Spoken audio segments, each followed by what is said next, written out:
Welcome to Connect Through Beauty 2.0. My name is Ashley Rivera, and I am so excited that you joined us today. I'm Krista Bartik, and we are here to help you navigate the challenges and embrace the mistakes that come with this rewarding but demanding industry. Whether you're a seasoned pro or just starting out, our goal is to provide you with the knowledge and inspiration you need to help you level up within your career.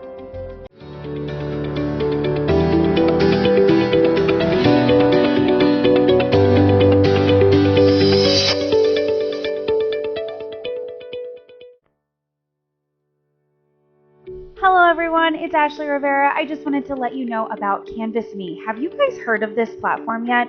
Oh my goodness, talk about a game changer. If you are a salon owner and you have trouble recruiting, this is the platform for you. So go to canvasme.com right now, sign up today. You will not regret it. The people that I recruit on this platform are incredible.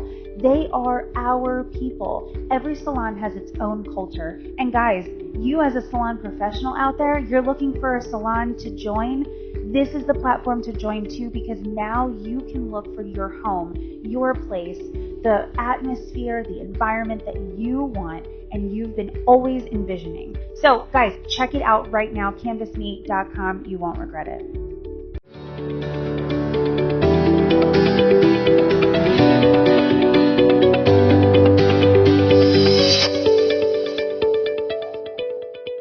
Welcome back to Connect Through Beauty 2.0. Last week was beyond good. It was surprising, actually. Do you agree, Krista? I agree. I absolutely loved that episode with Tori. I mean, Tori's amazing in general, but the whole story as a whole was just so great to hear. And it was so fulfilling. And I'm excited we were able to share that with everyone. Yeah, just the way that your clients align with you, the way that you don't know how impactful you really are until you hear the other side of the story. So I'm so happy that everyone got a chance to listen into that, and I'm happy to continue that conversation. We're going to bring you more of those client stories because it really was an aha moment, and it was a great experience for myself. And like I said, very surprising. Yeah. It's powerful, the connection that we have with our clients. I think we don't realize it's more than just hair. There goes more into it. And it's really awesome to hear those side of things and to be open to other connections within this relationship. Today, we're going to talk about why clients leave. So we felt that this was super important because of listening to the story last week. It really brought attention to why clients stay. But then there's this flip side that we don't necessarily love to talk about because it's very sensitive and it's very, I need to look at myself in the mirror type of situation, and why clients tend to leave you. I feel this topic is hot right now. It's hot because people have options. Guys, there are so many options out there for your clients that it's insane. So now is the most important time to hone in on that client experience and what you're doing for them, how you are setting yourself apart. Do you agree with that, Krista? Oh, 100%. Because, at the end of the day, there's tons of talented hairdressers out there. So it's what you do that sets yourself apart from others, whether that be as something as a hot towel treatment or maybe some essential oils added onto your service, or the way you are able to communicate and speak to your clients. It's all a full package deal that allows your client to want to stay with you and want to continue seeing you in the future. Girl, you had me at a hot towel and essential oils. I was like, yeah, yeah. Hello, that's a game changer. I mean, first of all, the shampoo experience is the experience, right? It's a part of just being in the salon, but to up level that, hello. That's a hard one. We actually used to do that in hair school, and I was like, wow, that's really nice. We don't offer hot towels in the salon that I'm currently at, but it was a nice thing, not gonna lie. That felt amazing to just sit at the bowl with the hot towel and a hair mask on. That was very relaxing. Yeah, that sounds awesome. So if we were talking to, let's say, someone that is in the middle of their career, I love to speak to you guys because when you're starting out, it's exciting. It's exciting and we're just kind of like on this high and we're on this journey. But then when we start to really get into our groove and we're kind of in this routine and you tend to get very comfortable. Well, I'm going to talk to you guys. So how can someone that is in that everyday routine, everyday mindset, how can we up level that client experience so that they're not tending to, look at maybe the stylist next to them because they are young and they're excited? Yep. I love that you said comfortable too, because getting comfortable is honestly, I feel like where us stylists go wrong when it comes to why a client would leave us, because we just tend to, we know this relationship, we know everything about them, we know how they want their hair. It tends to become a routine, like, okay, hey, same thing as last time. Cool. Let me go mix up your color. Like, okay, yeah, 6 weeks again. Sounds good. Let's pre-book you. It tends to just become a routine. But it's important to sit down and listen to topics like this and podcasts like we're doing right now to kind of disrupt that routine and remind you of, hey, our clients are spending a lot of money on us and they're spending a lot of time with us as well. It's not just about the money, they're also investing their time. They're away from their friends, their family, sometimes their jobs. So it's important that we're able to elevate that experience for them to actually allow them feel heard and feel taken care of. So when it comes to disrupting that routine, I sometimes feel like it actually takes a reality check for you to realize, like, okay, I'm in this routine. I need to get out of this. And maybe that's something as simple as a client not seeing you again. And then, you think of them and you're like, oh my gosh, I haven't seen Sally in 10 weeks. She usually comes in at 6 weeks. Like, I wonder what happened to that. That reminds me, like, okay, where did I go wrong? What could I do better? And how can I make sure that my next, retouch bread and butter client doesn't go elsewhere or doesn't want to leave? It's important for us to make clients feel like it would be silly for them to leave us. And I feel like a big part of that is them feeling heard. Mm. What do you feel is like a big reason a client would leave their stylist? Oh, so, I think it could be many reasons why, but it's not just one reason. And Mm-mm. here's an example. I was always taught that it's 80%, and we've said this before, 80% of who you are and 20% of your skill set. So when you do go home and something's just a little off, because they love you, that experience was so elevated that everything about being around you was just amazing. They're not going to call back, nitpick at it. They might, if it's really extravagant. But I'm just saying, like, when you look for something that's wrong, there's not just one reason why you're doing that. It's because you left and you didn't feel like you got the right experience. So I'm sure we can all put ourselves in the shoes of feeling like that client. And Mm-hmm. I'm sure we've all felt like that somewhere where we walked out and you were just kind of like, ah, that just didn't feel so good.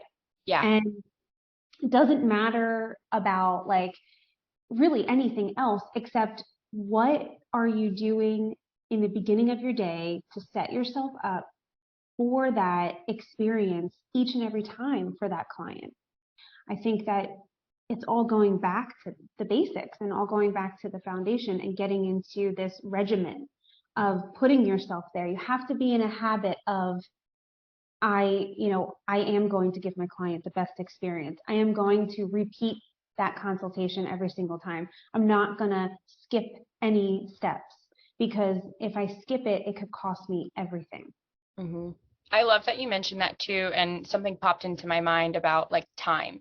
If we don't give ourselves enough time, we tend to feel rushed and then we tend to skip over those important things that we try and make possible. But when we feel rushed, it's very easy to look over those things. It's easy to rush through a consultation and it's easy to, just mix up the usual color. So it goes back to how you start your day and how you set yourself up. Yeah, I love that. definitely. We've all been there where time is of the essence. And there is it's not going to be perfect. There's going to be days where that's going to happen, and it's just how you handle it, and how you, if you can just utilize maybe an assistant or utilize someone, a stylist that you really trust in the salon to help you through that time where you can still give them 100% of the consultation, still give them 100% of the color retouch, all that. I think that then just speaks volumes of you because you know how to handle that client experience. 100%. I love that you mentioned that because as somebody who does double book behind the chair, it's, your time is split between two clients. So being able to zone into that one client you're focusing on right then and there is a very challenging thing to do. But I do vocalize to my client if I have to take a second to step away and, check foils or do a root shadow, like I vocalize that to them. And they always mention how much they love, like how focused I am on that client and how much their hair means to me, because even though I'm taking time away from client number one to focus on client number two, they love the fact that I'm making sure it's being done correctly and it's done right. Yeah. Yep. That's, key, number one key. So let's say, what are 3 top do not do these things you need to stop right now if this is what you're doing? What do you think like the top 3 for you is? I absolutely love this. I think number one is in the consultation saying, what are we doing today? Not giving like that right there. Hey, what are we doing today? Like your client is investing time and money into you because they want your opinion. They want your help. They don't want to sit in the chair and completely tell you what to do. Not saying all don't. Some do like to sit down and they know exactly what they want. Props to those people because they got it figured out. And then I just have to make sure I can do, exactly how their vision, how they vision it. But when it comes to your like asking your client, what are we doing today? It's just a broad question. It doesn't really allow your client to feel heard. It's kind of like, all right, show me your Pinterest photo. Cool, love that. I'm going to go mix up some color. That is like my number one. What would you say is like one for you that we're like, all right, let's stop doing this? Oh, number 2. So clean, be clean. Like that, nothing bothers me more than someone that does not look put together, doesn't look like they're organized, because that's a reflection of who you are. The way that you present yourself and your station and the pride that you take into that is a reflection of who you are and how you're going to produce the hairstyle that they're looking for. So it's kind of like this is a necessity. You have to stay organized and clean. You do. My third one would be not making suggestions. I used to sit there and only listen to what the client would say. However, I wouldn't take into consideration on their natural color or their hair texture, or maybe even something as their lifestyle. If they're asking for a high impact blonde, yet they only want to come into the salon twice a year, that is not really realistic. It's going to grow out. It's not going to look great. And to be honest, their hair probably can't handle it. So me not making suggestions, I feel like disconnects that connection between you and the client because you're not able to elevate that experience for them. They're there to hear your opinion, and it's so important for us to actually give it to them. Absolutely. And you're now within a nice way too. Yeah. If I have someone yeah. Yeah. No, you're right. You're right. I like that with someone that is doing my makeup because I'm not a big makeup person. So like a few things here and there, and the lip gloss. I love lip gloss, but like something I want to do outside the box or something different, I want you to tell me because I don't do it every day. I don't know what I'm talking about. So show me what I'm supposed to be using, and that makes me happy. It makes me feel like I'm being taken care of.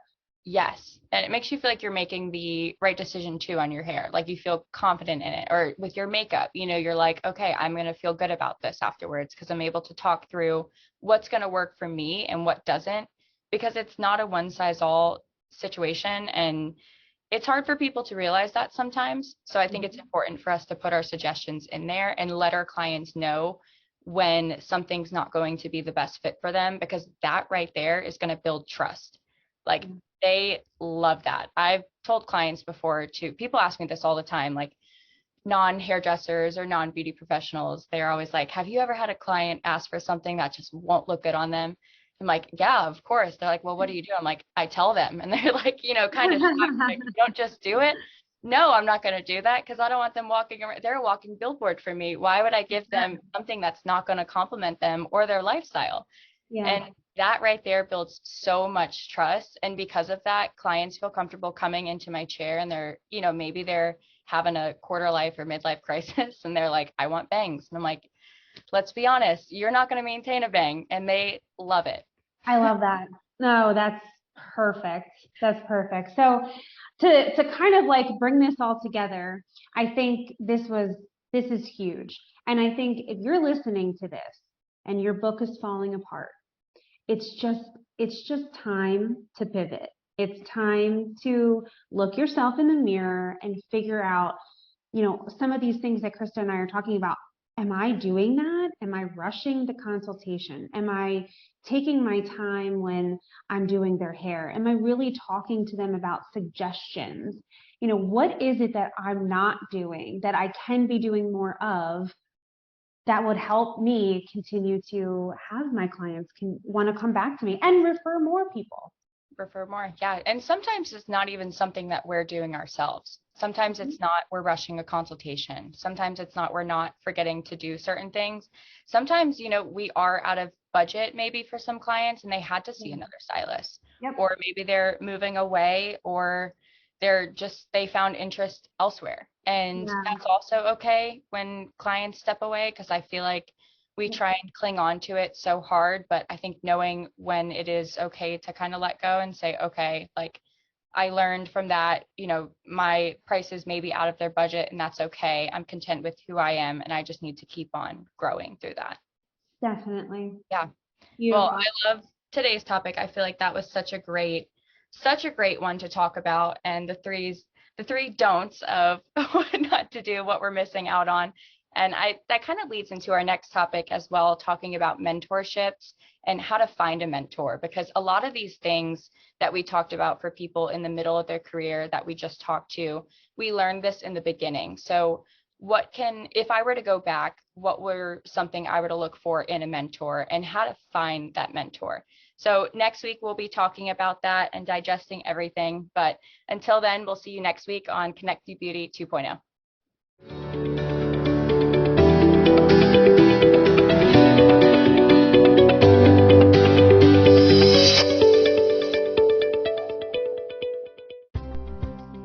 Hey guys, I just wanted to talk to you about Elevation H. Paul and Cole Thompson from Manchester, England have created this incredible company. They have apprenticeship programs just for salons. They take that all out of the hands of the salon owner and just take care of it for them. Amazing. They do the same thing in beauty schools and get in there and take them to the next level.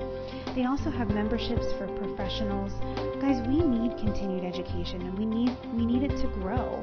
These two have really just elevated that for us in our career, in our businesses. Go ahead and check them out. All of the links are there in our show notes. As always, thank you so much for staying connected with us. Continue to use us as resources so that you can continue to grow as a beauty professional.